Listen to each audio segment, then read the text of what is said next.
ሰላም ጤና ይስጥልን የኢትዮ ስትሪም ቤተሰቦች፣ ዛሬ ከያዝናቸው መረጃዎች ውስጥ የኢትዮጵያ መንግስት የአፍሪካን ቀንድ ቀጠና እያተራመሰ ነው ስትል ኤርትራ ለአሜሪካ መንግስት ስሞታውን አሰማች። ጤና ሚኒስቴር የመጨረሻ ማስጠንቀቂያ ሰጠ። ከሰሞኑ የጤና ባለሙያዎች እንቅስቃሴና እያካሄዱ ካሉት ከፊል የስራ ማቆም ጋር በተያያዘ 78 የሚሆኑ ባለሙያዎች በእስር ላይ እንደሚገኙ ባለሙያዎቹና የኢትዮጵያ ጤና ባለሙያዎች ማህበር ለቲክቫ ኢትዮጵያ ተናገሩ። ጤና ባለሙያዎቹ በሰጡት ቃል ቀድሞ ከተፈቱት ውጪ አሁን በእስር ላይ የሚገኙት 78 የጤና ባለሙያዎች ናቸው ብለዋል። ይህ ማለት እስከ ትላንት የደረሰን ዳታ ነው። የዛሬውን አልጨመርንበትም። የተፈቱትን ሳይጨምር እንቅስቃሴው ከተጀመረበት ጊዜ ወዲህ ታስረው በእስር የሚገኙ ናቸው ብለዋል። ዳታውን በምን መልኩ ተሰበሰበ? ትክክለኛነቱን በምን አረጋገጣችሁ? ለሚለው ጥያቄ ዳታው ትክክለኛ ዳታ ነው። ከቤተሰቦቻቸው፣ ከጓደኞቻቸው፣ አብረው ከሚሰሩ የሆስፒታል ባለሙያዎች የተሰበሰቡ ያሉበት እስር ቤት ጭምር የምናውቃቸው ናቸው ብለዋል። የኢትዮጵያ ጤና ባለሙያዎች ማህበር በበኩሉ በእስር ላይ ይገኛሉ የተባሉ 78 ባለሙያዎች ዝርዝር እንደደረሰው ለቲክቫ ኢትዮጵያ ገልጸዋል። የታሰሩ ባለሙያዎች ዳታ በውስጥ ከመረጃ መሰብሰቢያ ቋት የደረሰ መረጃ ነው ብለዋል።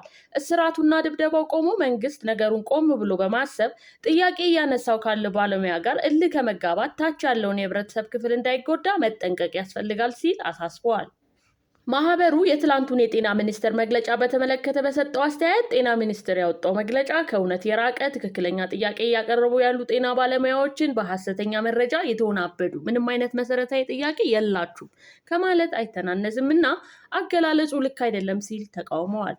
ምንም እንኳን በዓለም አቀፉ ሰራተኞች ተቋምና በህገ መንግስቱ የመደራጀት አድማ የመምታት መብት የተፈቀደ ቢሆንም የጤናውን ዘርፍ ወሳኝና አድማ ከማይደረግባቸው ተቋማት አንዱ መሆኑን በመግለጫው ጠቅሷል ያለው ማህበሩ ይህ የተገለጸው የግል ሰራተኞች ላይ በወጣው አሰሪና ሰራተኛ አዋጅ ላይ የተገለጸ እንጂ በመንግስት ሰራተኞች አዋጅ ላይ የተቀመጠ አይደለም።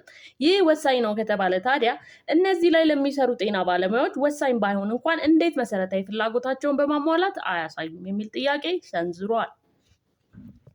ማንኛውም ጤና ባለሙያ ለማገልገል እስከተማረ ድረስ የሚያገለግልበትን እድል በትክክለኛው መንገድ መፍጠር እየተቻለ ጥያቄ እየጠየቀ ያለን ባለሙያ ለማሸማቀቅ በሚመስል መልኩ እንደ ማስፈራሪያ መጠቀሙ ከአንድ ትልቅ ኃላፊነት ካለበት ተቋም አይጠበቅም ሲል ወቅሷል።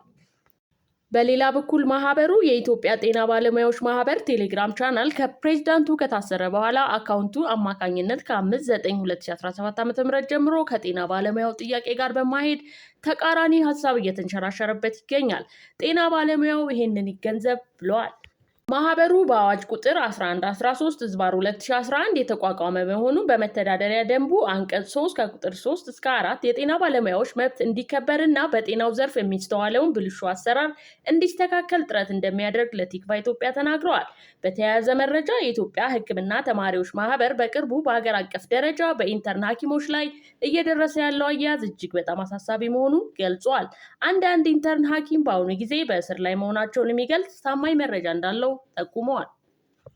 ሌሎች ደግሞ የአካዳሚ ቅጣቶችና ማስፈራሪያዎች፣ ዛቻዎችን እያስተናገዱ መሆናቸውን ገልጸዋል። ያለው ሁኔታ አስቸኳይ ትኩረት የሚሻ ነው ብለዋል። ማህበሩ ኢንተርን ሐኪሞችን ከሌሎች የጤና ባለሙያዎች ጋር በመሆን በጤና ሴክተር ውስጥ ስላሉት የስራ ፈተናዎች፣ ደህንነት እና አጠቃላይ የስራ ተግዳሮቶች በስጋታቸውን ሲገልጹ መቆየታቸውን አስታውሰዋል።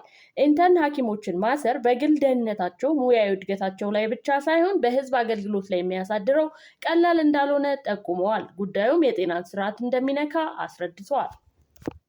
በመሆኑም ከሰላማዊ እንቅስቃሴ ጋር በተያያዘ የታሰሩ ኢንተርን ሐኪሞች በአስቸኳይ እንዲፈቱ፣ በኢንተርን ሐኪሞች ላይ የአካዳሚ ቅጣት፣ ማስፈራሪያ፣ ዛቻ በአስቸኳይ እንዲቆም፣ በስልጠናና በስራ ቦታቸው የጤና ባለሙያዎች ደህንነትና ሙያዊ ክብራቸው እንዲረጋገጥ፣ የኢንተርን ሐኪሞችና ሌሎች የጤና ባለሙያዎች ህጋዊና ሙያዊ መብቶቻቸው እንዲከበሩ ሲል ማህበሩ አስቸኳይ ጥሪ አቅርበዋል። ጤና ሚኒስቴር ትላንት ባወጣው መግለጫ የጤና ሙያ የስራ ማቆም አድማ ከማይደረግባቸው የስራ ዘርፎች መካከል አንዱ መሆኑ በግልጽ ተደንግጓል ሲል አስገንዝበዋል። በተጨማሪም ሰሞኑን በስራ ገበታቸው ላይ አልተገኙም ስላላቸው የተወሰኑ ባለሙያዎች ድርጊቱ የራስን ቤተሰብ፣ ዘመድ፣ ወገንና መላውን ማህበረሰብ ከመጉዳት ባለፈ ከሙያ ስነ ምግባር፣ ከሰብአዊነት አኳያ ተቀባይነት የሌለው ተግባር ነው ብለዋል። ባለሙያዎች ስራቸውን በአግባቡ እንዲሰሩ ያሳሰበው ሚኒስቴሩ መንግስት በሆደ ሰፊነት ችግሩን ለመፍታት ያሳየውን ትዕግስት ወደ ጎን በመተው በስራ ገበታቸው ላይ ባልተገኙ እንዲሁም በጤና ተቋሙም ሆነ ከጤና ተቋሙ ውጭ ሆነው ሁከትና ብጥብጥ በሚፈጥሩት ላይ አስፈላጊ የሆነ ህጋዊ እርምጃ ይወስዳል ሲል አስጠንቅቋል።